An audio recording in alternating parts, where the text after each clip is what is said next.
It was the first time in 17 years a Category A prisoner had escaped. January 2012, and 23-year-old murder suspect John Anslow was on the run, set free just minutes after leaving Hewell prison. The van was on its way to court when it was attacked on this road. A group of masked men smashed the windscreen and the driver's window. Anslow escaped in a car and a major manhunt was launched. But for the past 14 months, Anslow has remained at large. In the past 3 weeks, 9 men have been charged in connection with helping to free Anslow. On Monday, he's due before Stafford Crown Court for failing to appear on the day he escaped. Picture a man at a football match, not just watching, sponsoring, his name on the stadium, his money on the signage, his face in the crowd, just another fan. No registered business, no public profile, no obvious explanation for any of it. Just a man from a small black country town, living very, very well. Now, here is the thing about men who live like this.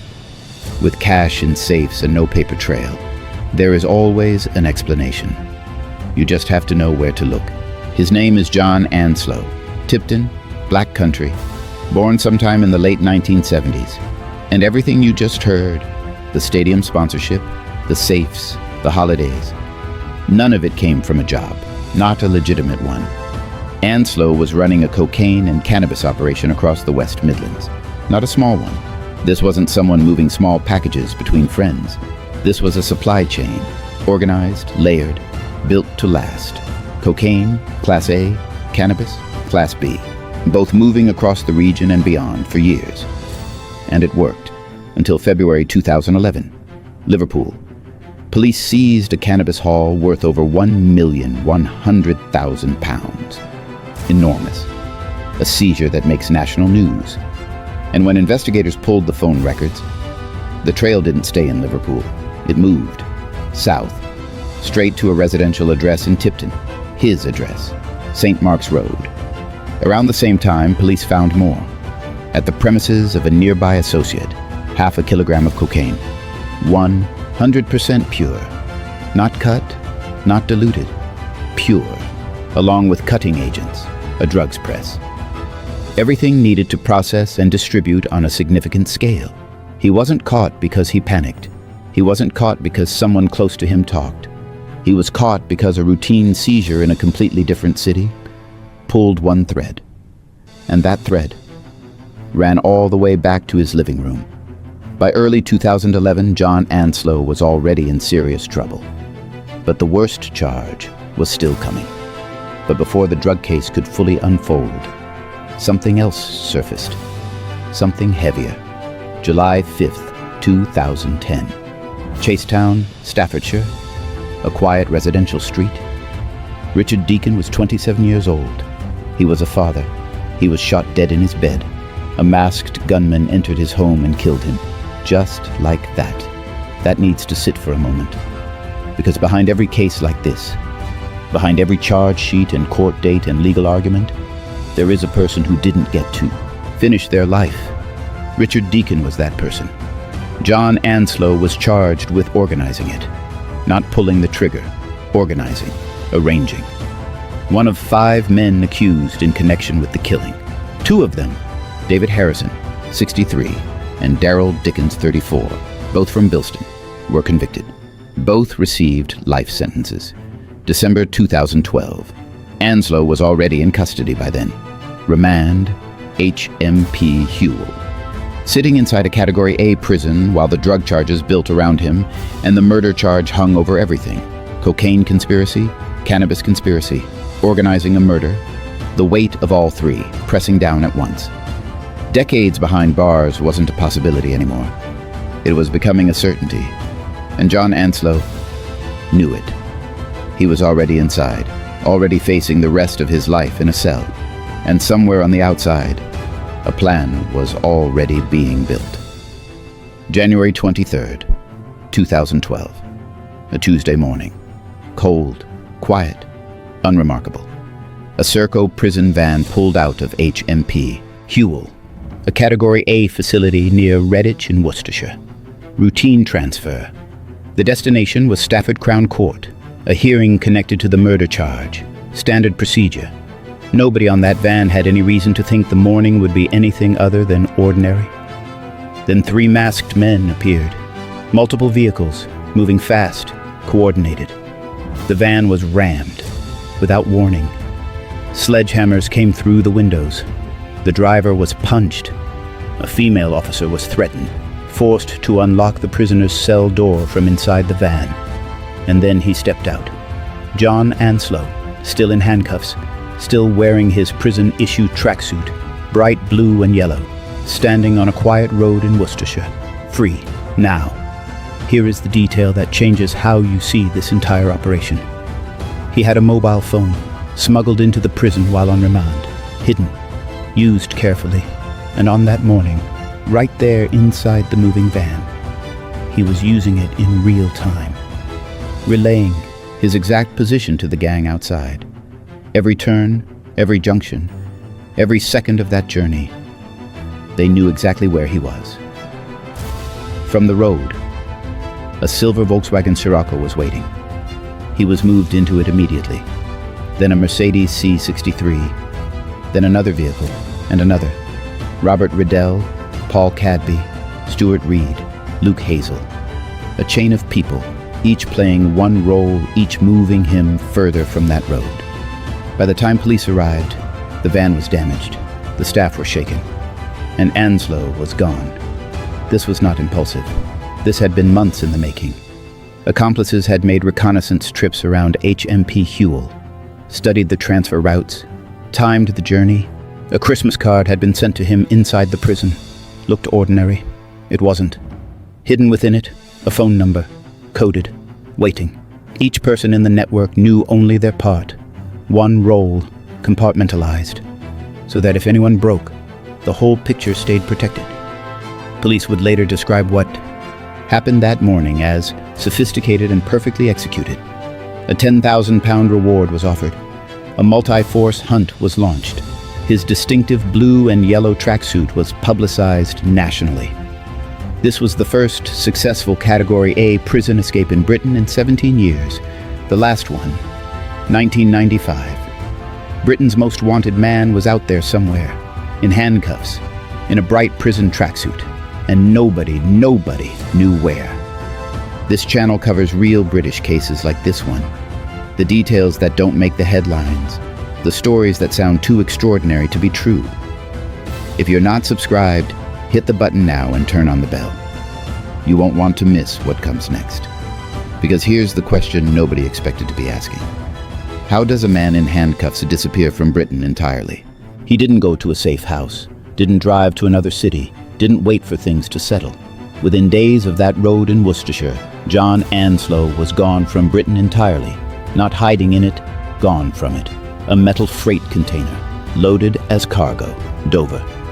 He climbed in, the doors closed, and the darkness was complete.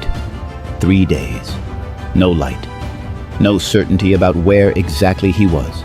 Just the hum of a ship engine and the sound of water he couldn't see. At some point the ship docked. Italy, he thought. A crack of light broke through for a moment. Thin, brief. Then the darkness came back, sealed again. He didn't move, didn't make a sound. 3 days in a metal box. And he chose this, over whatever was waiting for him back in Britain. The ship reached Turkey. From Turkey, Northern Cyprus. Turkish-controlled territory. No extradition treaty with the United Kingdom. He had not picked that destination by accident. His partner, Samantha Glover, joined him later. 8 months pregnant with their second child. Their daughter was enrolled in a local school in Alsancak. The two of them found work at a bar nearby. Days passed, then weeks, then months. 439 days in total. He wasn't surviving. He wasn't waiting. He was building a new school year for his daughter, a regular shift at the bar, a life with a next week in it. The man in the metal box wasn't hiding anymore. He was living. September 2012. In Britain, a courtroom is convicting him. In his complete absence. The evidence hadn't weakened while he was gone. If anything, laid out in open court, piece by piece, it looked worse. The Liverpool seizure. Over £1 million in cannabis. Phone records running straight to his front door. The cocaine at the associate's premises. 0.5 kilogram. Pure. With a press and cutting agents beside it. The safes at St. Mark's Road.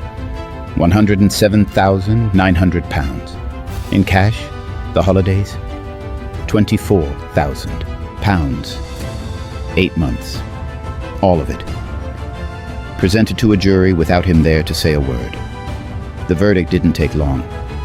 Conspiracy to supply cocaine, 22 years. Cannabis, 12 years concurrent. He wasn't there to hear his name called. Wasn't there when the judge spoke. Wasn't there when the courtroom emptied out. 6 months after that verdict, he was still in Alsancak, still pulling shifts, still planning. A British court had just handed down 22 years to an empty dock, and the man it was meant for was already thinking about tomorrow's shift. March 13th, 2013, Alsancak, Northern Cyprus.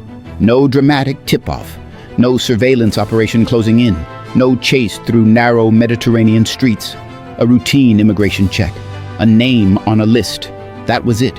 He was flagged, detained, deported, flown back to Britain and arrested at Heathrow Airport before he had taken 10 steps on British soil. 439 days, ended by paperwork. His father told reporters a different story. His son had been, and this is a direct quote, snatched at gunpoint while recovering from a gallbladder operation at a villa. That is one version. The official version has no gunpoint, just a name, a check, a flag.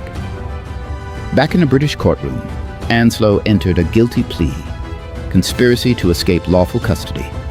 An additional 7 years and 2 months added to the drug sentences. Total 29 years. Then came the murder trial. March 2014, Woolwich Crown Court. After everything, after the escape, the container, Cyprus, the capture, he stood trial for the killing of Richard Deakin. The jury found him not guilty, acquitted. West Midlands police stated formally that no further suspects were being sought. That is the legal outcome. A jury heard the evidence, and that was their verdict.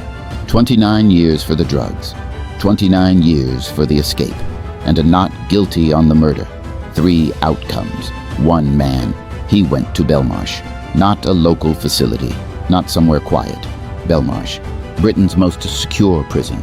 The place that holds terrorists, the place that holds the people the system watches most carefully. Category A, the contrast with Alsancak, the bar, the school run, the Mediterranean afternoons, couldn't be more complete. October 2015, the Court of Appeal considered his case and refused. The 22-year sentence upheld. Not manifestly excessive, the judges ruled. The conviction stood, every year of it. Then, May 2019, a fight broke out at Belmarsh. John Anslow and Michael Adebolajo and Michael Adebowale, the 2 men convicted of the murder of soldier Lee Rigby, stabbed to death on a South London street in 2013. Their cells were neighboring Anslow's. His father claimed it started with noise. Loud conversations through the night. Anslow getting agitated. Patients running out. Anslow, reportedly, came out on top. Back at HMP Hewell, the fallout from January 2012 had been significant. 1 prison officer was sacked. Others were disciplined. Category A transfer procedures were reviewed and overhauled. Across the entire UK prison estate, 1 escape. 1 morning on a quiet road in Worcestershire. And the entire system had to change because of it. As of March 2026, John Anslow is still in the British prison system. No release, no parole, no further escape, no major incidents reported publicly since that brawl in 2019. He is in his late 40s now, late 40s, and he has decades left to serve. Think about that for a moment.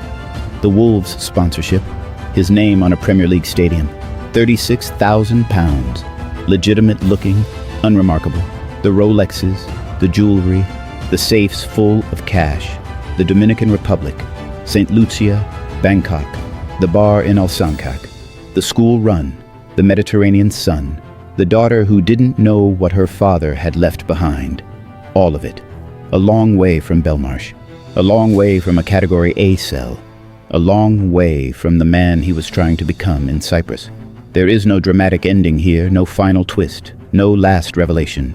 Just a man from Tipton, sitting in Britain's most secure prison with years still ahead of him. The empire is gone. The lifestyle is gone. The plan is gone. What remains is the sentence. And the sentence doesn't end soon. The man who spent 3 days sealed inside a metal box to escape Britain is still in Britain, and the box he's in now has no ship to board. If you made it to the end of this, thank you, genuinely. Hit the like button if this story was worth your time. Subscribe if you want more. Every case on this channel is real. Every detail verified. There's another story already waiting. One that barely made the headlines outside the UK, but is one of the most remarkable cases in modern British criminal history. It's already queued up if you're subscribed. See you on the next one.